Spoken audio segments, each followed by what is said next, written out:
रीट भर्ती परीक्षा 2020 की तैयारी हेतु हिंदी व्याकरण प्रश्नोत्तरी में आज का टॉपिक वाक्यांश के लिए एक सार्थक शब्द। शुरू करते हैं। मैं शिंबु दयाल सैनी, व्याख्याता हिंदी, आज 14 मई 2020 को अपने जन्मदिन पर हमारे YouTube चैनल पथ सफलता पर आपका हार्दिक स्वागत करता हूं। आज की प्रश्नोत्तरी वाक्यांश के लिए एक सार्थक शब्द में पहला प्रश्न आपके सामने। आवश्यकता से अधिक धन का संचय न करना, वाक्यांश के लिए सार्थक शब्द क्या होगा? ऑप्शन है प्रमेय, अपरिग्रह, अपकर्ष या ऐषणा। आवश्यकता से अधिक धन का संचय न करना, सही उत्तर है ऑप्शन 2 अपरिग्रह। अगला प्रश्न नंबर 2, गद्य पद्य मिश्रित रचना को क्या कहते हैं? ऑप्शन है काव्य, कविता, चंपू या चप्पू काव्य। साथियों, बहुत महत्वपूर्ण प्रश्नों का वीडियो है ये, आप ध्यान से देखें पूरी वीडियो को। गद्य पद्य मिश्रित रचना को हम ऑप्शन 3 चंपू काव्य कहते हैं। अगला प्रश्न 3, अर्धरात्रि का समय क्या कहलाता है? ऑप्शन आपके सामने निशा, निशीथ, निष्प्रिय या निग्रह। 4 ऑप्शन, सोच विचार के उत्तर दीजिए। प्रश्न कोई कठिन नहीं है, आपके विचार करने पर डिपेंड है। तो प्रश्न नंबर 2 3 का सही उत्तर है ऑप्शन 2 निशीथ। 4 को देखिए, जंगल में लगने वाली आग क्या कहलाती है? दावाग्नि, बड़वाग्नि, जठराग्नि या कामाग्नि। तो इसका सही उत्तर है ऑप्शन 1 दावाग्नि, जिसे दावानल भी कह सकते हैं। समुद्र में लगने वाली आग बड़वाग्नि कहलाती है और पेट में लगने वाली आग जठराग्नि, जिसे हम भूख कहते हैं। तो ये सही उत्तर है। अगला प्रश्न नंबर 5 बहुत महत्वपूर्ण है, ध्यान से देखिए। निम्नलिखित में से सही विकल्प का चयन कीजिए। पहला, हाथ में पकड़कर चलाया जाने वाला हथियार अस्त्र, फेंककर चलाया जाने वाला हथियार शस्त्र, पहाड़ के ऊपर की समतल भूमि आदित्य का, और ऑप्शन 4 है जिंदा रहने की इच्छा जिजीविषा। इनमें 3 गलत हैं, एक सही है। तो इसका सही उत्तर होगा ऑप्शन 4 जिंदा रहने की इच्छा जिजीविषा, ये सही है। बाकी पहले का होगा अस्त्र के बजाय शस्त्र और दूसरे का अस्त्र। पहाड़ के ऊपर की भूमि को आदित्य का नहीं उपत्यका कहते हैं। तो ध्यान से देखिए। अगला प्रश्न, जहां धरती और आकाश मिलते हुए प्रतीत होते हों, इस वाक्यांश के लिए एक शब्द क्या होगा? अंतरिक्ष, आकाश, क्षितिज या चौथा अगोचर। बहुत ही महत्वपूर्ण परीक्षाओं में आए हुए प्रश्न है ये। तो सही उत्तर होगा इसका ऑप्शन 3 क्षितिज। हालांकि धरती और आकाश मिलते नहीं हैं, लेकिन दूर से देखने पर वो मिलते हुए दिखाई देते हैं, तो उसे क्षितिज कहते हैं। अगला प्रश्न नंबर 7 आपकी स्क्रीन पर, जो दूसरों में केवल दोष ही खोजता हो, बहुत ही महत्वपूर्ण प्रश्न, उसके लिए एक शब्द क्या होगा? कृतघ्न, चुगलखोर, निंदक या छिद्रान्वेषी। जो दूसरों में केवल दोष खोजता है, उसके लिए सही शब्द होगा ऑप्शन 4 छिद्रान्वेषी। साथियों, इस वीडियो में बहुत महत्वपूर्ण वाक्यांश हैं जो कि हर परीक्षाओं में आए हुए हैं और आगामी परीक्षाओं में संभावित हैं, इसलिए आप वीडियो को ध्यान से देखें। प्रश्न 7 का चौथा ऑप्शन बिल्कुल सही है। अगला प्रश्न नंबर 8, निम्न में से गलत विकल्प का चयन कीजिए। गलत बताना है। पहला है देखने योग्य, दृष्टव्य, पूछने योग्य, पृष्ठव्य, करने योग्य, करणीय और पूजने योग्य, आदरणीय। 4 ऑप्शन आपके सामने, गलत बताना है। तो सही उत्तर है इसका नंबर 4 पूजने योग्य को आदरणीय नहीं बल्कि पूजनीय कहते हैं। बाकी तीनों ऊपर वाले सही हैं। तो पूजने योग्य, पूजनीय या पूज्य। अगला प्रश्न नंबर 9, व्याकरण का ज्ञान रखने वाला क्या कहलाता है? ऑप्शन है आपके सामने पंडित, ज्योतिषी, वैयाकरण या व्याख्याता।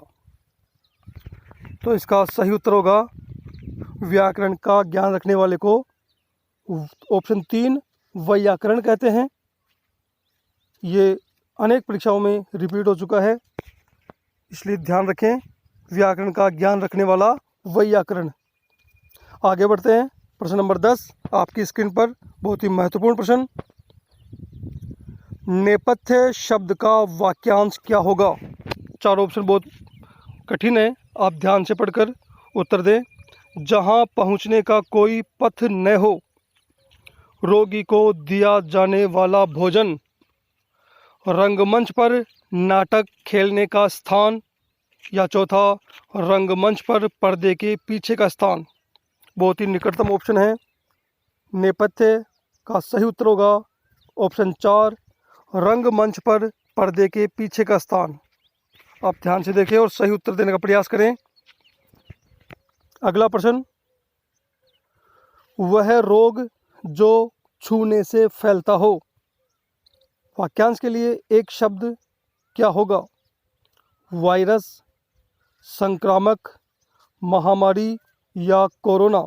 जैसा कि वर्तमान में माहौल चल रहा है, तो छूने से फैलने वाला रोग क्या कहलाता है, उसे हम वन वर्ड में क्या बोलेंगे? तो साथियों इसका सही उत्तर है 11वें का ऑप्शन 2 संक्रामक।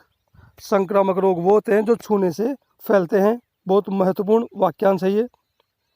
अगला प्रश्न, अजातशत्रु शब्द के लिए सही वाक्यांश का चयन कीजिए।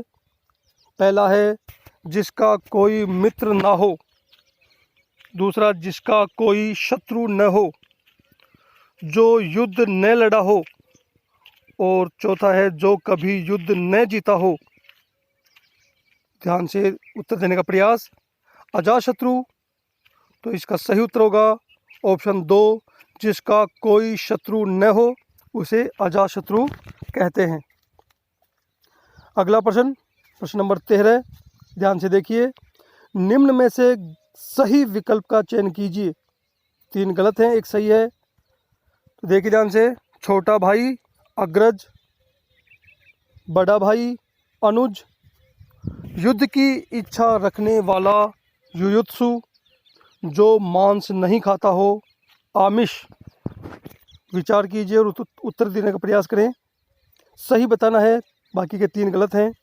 तो सही उत्तर है इसमें ऑप्शन 3 युद्ध की इच्छा रखने वाला युयुत्सु सही है। छोटे भाई को अनुज कहते हैं, बड़े भाई को अग्रज कहते हैं, और जो मांस नहीं खाता उसे निरामिष कहते हैं। साथियों ये बहुत ही महत्वपूर्ण है, आप इसे याद रखें, परीक्षाओं में आ सकता है। अगला प्रश्न आपकी स्क्रीन पर 14, जिसने अपना पूरा ऋण चुका दिया हो। वाक्यांश के लिए एक शब्द क्या होगा? 4 ऑप्शन आपके सामने, ऊऋणी, कर्जदार, पुश्तैनी या उऋण। 4 ऑप्शन आपके सामने, ध्यान से देखकर उत्तर बताइए। जिसने अपना पूरा ऋण चुका दिया हो उसे साथियों ऑप्शन 4 उऋण कहते हैं। आगे बढ़ते हैं, प्रश्न 15, निम्न में से गलत विकल्प का चयन कीजिए। इसमें 5 ऑप्शन है, ध्यान से पढ़िए। पहला है उत्तर और पूर्व के बीच की दिशा ईशान, पूर्व और दक्षिण के बीच की दिशा आग्नेय, दक्षिण और पश्चिम के बीच की दिशा नैऋत्य, और पश्चिम और उत्तर के बीच की दिशा वायव्य, और ऑप्शन 5वां है उपरोक्त में कोई नहीं। साथियों दिशाएं 4 मानते हैं, लेकिन 4 उनके कोने, एक धरती और आकाश, इस प्रकार 10 होती हैं। तो इसका सही उत्तर है ऑप्शन 5 उपरोक्त में कोई नहीं। सारे सही हैं, और इस बात को हम इस डायग्राम द्वारा समझेंगे। सबसे पहले उत्तर दिशा ऊपर में, नीचे की साइड में दक्षिण, इधर पूर्व और इधर पश्चिम। ये डायग्राम यदि हमारे ध्यान में रहेगा, उत्तर और पूर्व के बीच की दिशा आप देख रहे हैं ईशान, पूर्व और दक्षिण के बीच की दिशा आप देख रहे हैं आग्नेय, दक्षिण और पश्चिम में है नैऋत्य, और पश्चिम और उत्तर में वायव्य। यदि ये डायग्राम आपके ध्यान में रहेगा तो दिशा संबंधी प्रश्न आप आराम से कर सकेंगे। इसको ध्यान से देखें। आगे बढ़ते हैं अगले प्रश्न में। 16 किए हुए उपकार को मानने वाला वाक्यांश के लिए एक सार्थक शब्द क्या होगा? ऑप्शन हैं कृतज्ञ, कृतघ्न, एहसान फरामोश या अंत्यज। तो इसका सही उत्तर है किए हुए एहसान को मानने वाला ऑप्शन 1 कृतज्ञ। और जो कृतघ्न है उसे कहते हैं किए हुए उपकार को न मानने वाला। ये एहसान फरामोश कृतघ्न का ही उर्दू शब्द है। अंत्यज कहते हैं निम्न कुल में जन्म लेने वाला। तो इसका सही उत्तर है ऑप्शन 1। आगे बढ़ते हैं। प्रश्न 17 है, सही विकल्प का चयन कीजिए।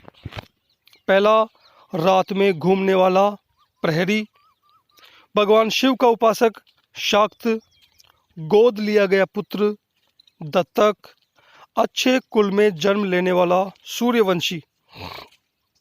साथियों 3 गलत है, 1 सही है। सही का चुनाव करना है। तो प्रश्न नंबर 17 का सही उत्तर है ऑप्शन 3 गोद लिया गया पुत्र दत्तक। बाकी रात में घूमने वाला निशाचर कहलाता है, भगवान शिव का उपासक शैव कहलाता है और अच्छे कुल में जन्म लेने वाला कुलीन कहलाता है। इसलिए इस प्रश्न में सही उत्तर है ऑप्शन 3 दत्तक पुत्र। अगला प्रश्न, प्रश्न 18, सेना का वह भाग जो सबसे आगे रहता है। इसके लिए एक शब्द में ऑप्शन है आपके सामने, हरम, हरावल, हरिद्रा या हरसिंगार। विचार कीजिए, चाहे तो वीडियो को रोक सकते हैं। तो इसका सही उत्तर होगा ऑप्शन 2 हरावल। सेना का वह भाग जो सबसे आगे रहता है। हरम कहते हैं, उर्दू का शब्द है हरम, रानियों के रहने का स्थान। हिंदी में इसे रनिवास कहते हैं। हरिद्रा हल्दी का तत्सम रूप है। आगे बढ़ते हैं प्रश्न 19 की तरफ। स्त्री के जैसा आचरण करने वाला पुरुष, बहुत ही महत्वपूर्ण प्रश्न। वाक्यांश के लिए उपयुक्त शब्द है, कई लोगों ने ये सुना भी नहीं होगा। साथियों ऑप्शन है स्त्री जैसा, स्त्रीण, स्त्री बाला या पौरुषेय। विचार कीजिए, स्त्री के जैसा आचरण करने वाला पुरुष। तो इसके लिए सही शब्द है ऑप्शन 2 स्त्रीण। स्त्रीण कहते हैं उसे जो पुरुष स्त्री के जैसा आचरण करे। इन पूरे वीडियो को आप ध्यान से देखें। पूरे वीडियो में बहुत महत्वपूर्ण वाक्यांश के लिए एक शब्द का टॉपिक मैंने क्लियर करने का प्रयास किया है। अगला प्रश्न, किसी भी प्रश्न का उत्तर देने वाला, किसी भी प्रश्न का तुरंत उत्तर देने वाला वाक्यांश के लिए उपयुक्त शब्द होगा। पहला, बुद्धिमान, कुशाग्र बुद्धि, प्रत्युत्पन्न मति या मतिवान। विचार कीजिए, कई बार परीक्षाओं में पूछा जा चुका है ये। तो इसका सही उत्तर है ऑप्शन 3 प्रत्युत्पन्न मति। ये हिंदी का शब्द है। इसके लिए उर्दू में एक और शब्द है हाजिर जवाब। तो ऑप्शन 3 इसका सही उत्तर है। आगे बढ़ते हैं। कुछ महत्वपूर्ण वाक्यांश देवताओं से संबंधित, ध्यान से देखिए। पहला है इंद्र का घोड़ा, उसको उच्च श्रवा कहते हैं, उसका नाम है उच्च श्रवा। दूसरा है इंद्र का हाथी, उसका नाम है ऐरावत, जो कि समुद्र मंथन से प्राप्त हुआ था। तीसरा है इंद्र का सारथी, उसका नाम है मातली। चौथा है विष्णु या कृष्ण का शंख, उसका नाम है पांचजन्य, जो भगवान कृष्ण महाभारत के युद्ध में बजाते थे। पांचवा है विष्णु की गदा, उसका नाम है कौमुदकी। छठा है शिव का धनुष, पिनाक धनुष, जो सीता स्वयंवर में भगवान राम ने तोड़ा था। सातवां है अर्जुन का धनुष, का नाम है गांडीव धनुष, महाभारत के युद्ध में इसी से उन्हें विजय प्राप्त की थी। आठवां है देवताओं के वैद्य, धन्वंतरी कहलाते हैं। नवा है रावण की तलवार का नाम, तो उसका नाम है चंद्रहास। और 10वां है बौद्ध भिक्षु का वस्त्र क्या कहलाता है, तो उसे कहते हैं चीवर। साथियों ये भी कई बार परीक्षाओं में आए हैं, आप इनको ध्यान से देखिए। आगे बढ़िए। परीक्षा की दृष्टि से कुछ महत्वपूर्ण वाक्यांश। पहला, भूत वर्तमान और भविष्य को देखने वाला, उसे कहते हैं त्रिकालदर्शी। यहाँ पर एक और शब्द है त्रिकालज्ञ, तो उसे उसका वाक्यांश होगा तीनों कालों को जानने वाला। दूसरा है कम खर्च करने की प्रवृत्ति वाला व्यक्ति, उसे मितव्ययी कहते हैं। कनिष्ठा और मध्यमा के बीच की उंगली, उसे अनामिका कहते हैं। चौथा है तांडव नृत्य में लीन भगवान शिव, वो नटराज कहलाते हैं। एक ही समय मन में दो विपरीत भावों की लड़ाई, उसे ऊहापोह या अंतर्द्वंद कहते हैं। जब मन में एक ही समय दो विपरीत भावों की लड़ाई हो, यह महत्वपूर्ण है। आगे बढ़ते हैं। छठा, जो बाएं हाथ से भी तीर चलाता हो, तो उसे सव्यसाची कहते हैं। ये अर्जुन के लिए आता है, उनका पर्यायवाची है। सातवां, जो प्रमाण से सिद्ध न हो, उसे अप्रमेय कहते हैं। ये गणित के लिए आता है। आठवां, जिसे प्रमाण से सिद्ध किया जा सके, उसे प्रमेय कहते हैं। नवा, अपनी विवाहिता पत्नी से उत्पन्न पुत्र, औरस पुत्र। जिसका कोई घर न हो, उसे अनिकेत कहते हैं। और कान का नीचे लटकता हुआ कोमल भाग को कर्णपाली कहते हैं। साथियों ये सारे महत्वपूर्ण हैं, आप इनको याद कर लें। पद सफलता यूट्यूब चैनल पर हर रात 9 बजे रीट भर्ती परीक्षा तैयारी के लिए महत्वपूर्ण टॉपिक पर प्रश्नोत्तरी के वीडियो अपलोड किए जाते हैं। वीडियो को आप लाइक करें, चैनल को सब्सक्राइब करें, अपने अन्य साथियों को शेयर करें और अपनी शंकाओं के समाधान के लिए हमें कमेंट्स ज़रूर करें। साथियों आज हमारी इस यूट्यूब चैनल पद सफलता चैनल के जो सितारे हैं, मैं एक बार उन सब से आपका परिचय करा देना चाहता हूं। तो देखिए आगे का वीडियो परिचय वाला। नमस्कार।